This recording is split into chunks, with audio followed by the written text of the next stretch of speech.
Hey everyone, this is Kevin from thechesswebsite.com, and today we're going to be going over the elephant trap, and it comes from the Queens Gambit Decline lines, and we're going to take a look at it and kind of go over what both sides are thinking during the trap and how it's executed. So it starts out with pawn to d4, black's going to respond pawn to d5, white's going to transpose into the Queens Gambit line, which is pawn to c4, and black's going to decline the line, and that's pawn to e6. Obviously he can decline it a lot of different ways. This is one of the ways you can, just pawn to e6.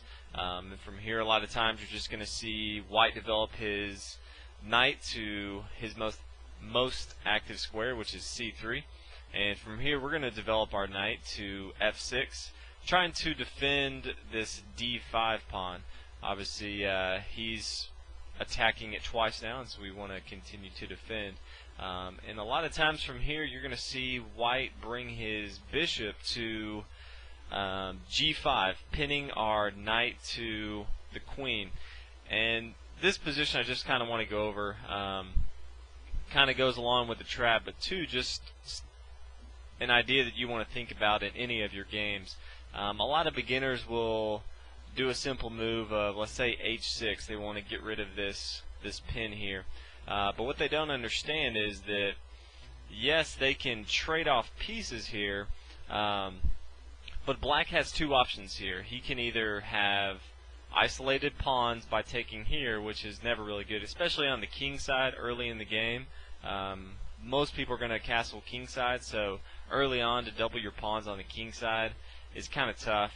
Also, if black recaptures on f6, then white can simply come in and capture on d5, and then if black recaptures, then white's going to be up in material right away. So yes, it's simple in the fact that it looks easy just to do a move like h6, but you really got to look a little deeper into the game and figure out what your opponent's going for. So your opponent, even though he's playing bishop to g5, he's actually attacking the d5 pawn. So from here, black has a lot of different options that you'll normally see. One of the most common is just taking the pawn on c4 and taking away his weakness on d5 here. Another one you'll see is just bishop to e7.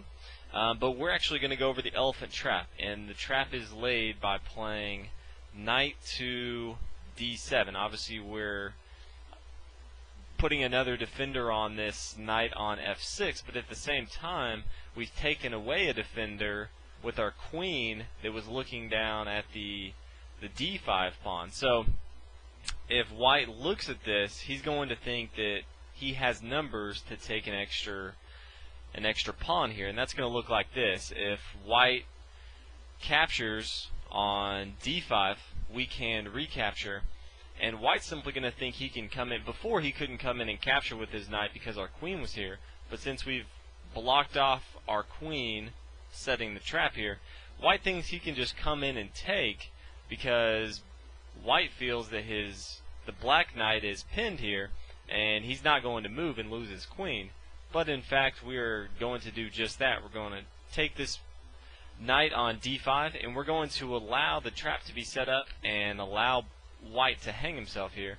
And here's what's going to happen. Obviously, it's going to be real tempting, and if white does capture, then we're simply going to bring our bishop to b4, check the king. There's only one move that white has, and that's simply to bring his queen to d2, and we can from here capture, and then when white recaptures, we can recapture the bishop on d8. So obviously white has his king out in the open, and he is down in material. We have 3 of our minor pieces, he has 2.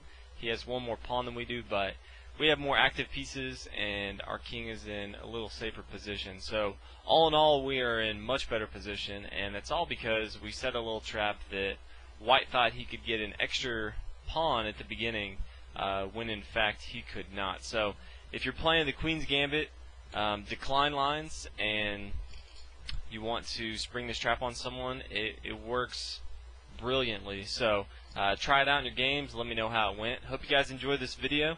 If you haven't already, please subscribe, and I'll see you guys next video. Thanks for watching, everybody.